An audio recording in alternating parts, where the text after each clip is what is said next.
J'ai remarqué que ça va augmenter puisqu'on est passé l'année dernière, 2010-2011, je payais 149 € et cette année j'ai payé 160 €, donc une augmentation d'une dizaine d'euros. Je sais pas pourquoi j'ai été augmenté, en fait j'ai pas eu affaire à mon assureur pour un dégât des eaux ou un incendie ou un problème de ce genre sur mon appartement.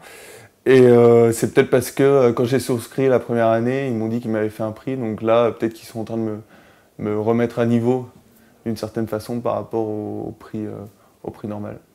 Sans surprise, un grand nombre de Français a constaté une augmentation du prix de son contrat d'assurance habitation pour 2012. Une tendance à la hausse annoncée depuis plusieurs mois déjà et qui touche d'autres secteurs d'assurance. Nos estimations qui sont confirmées par les déclarations des assureurs qui ont annoncé des chiffres, c'est de l'ordre de 2-3%, c'est-à-dire approximativement l'inflation en automobile.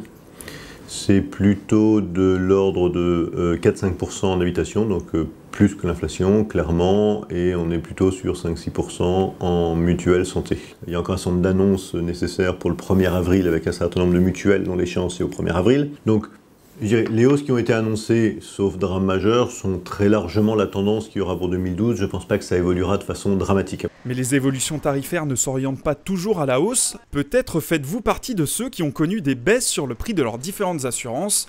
En effet, plusieurs critères peuvent jouer en votre faveur et vous permettre, contre toute attente, de faire des économies sur vos contrats.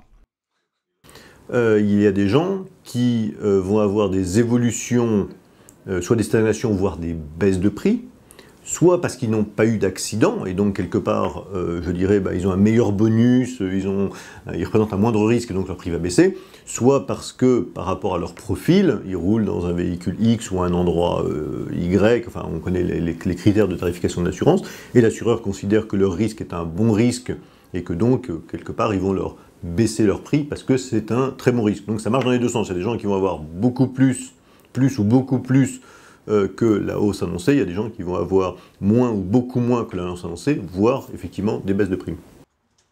S'il est donc possible de bénéficier de baisses sur ces tarifs d'assurance, la plupart des compagnies a tout de même pratiqué des hausses de prix moyennes pour cette année. Selon les spécialistes, la tendance devrait également se poursuivre sur l'année 2013.